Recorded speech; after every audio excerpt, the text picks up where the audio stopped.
about the clampdown on high denomination notes, which is a move to, curb corruption as well as anti-terrorist activities which are funded by that. So the SGX Nifty is now down 170 points, 2% gone on that. But keep your eye on what the Dow Futures is suggesting. But that's been the big story, right, for the Indian markets, the demonetization of the 500 and 1,000 rupee currency notes.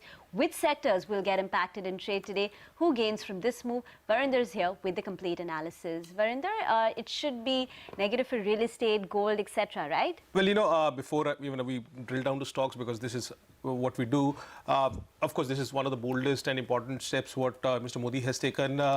But, today we are dealing with two things, okay? So the markets will react its own way in terms of what comes from the US elections as well. But, we have put this list into four parts. One is, which sectors could have possible benefits.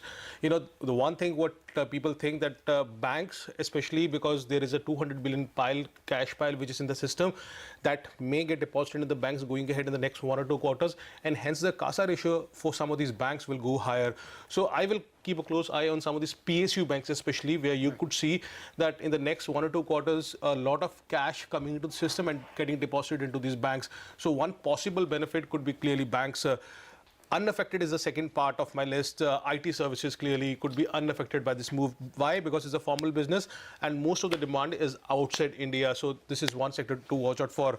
The third part of our of the stocks what we're watching out is the sectors which are significantly but temporarily affected. And the first one comes on mind is clearly the MFIs and NBFCs, because the collection cycle could get disrupted for these companies, because the last mile transaction involves cash payment, and hence you got to watch out for all these MFIs and NBFCs. The consumer staples is one important sector to watch out for, especially the household personal goods, all these Davos, Godrej, HUL kind of companies. They will be because most of the dealing happens in cash at the last end, at the last mile. So these are the companies to watch out for. Oil marketing companies again, because most of the I think most of the transaction again happens in cash. So significantly but temporarily impacted. And autos, whether it's 2-wheelers or 4-wheelers, again they could see a temporary slowdown. But the most important part is which are the sectors which will be damaged with this. As you said, Reema, the first one of course is real estate. And with real estate, you have to watch out for some of the ancillary plays which comes along with the real estate, whether it's cement, whether it's metal, whether it's plywood companies, sanitary ware companies, where most of the transaction happens in cash. And if the real estate cracks down, you will see some of these ancillary plays along with real estate getting impacted.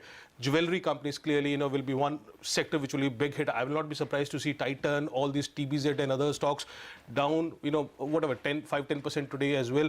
So keep an eye on these companies. Liquor stocks and tobacco, liquor stock especially, these were the one which were impacted. But tobacco, all these companies will be damaged.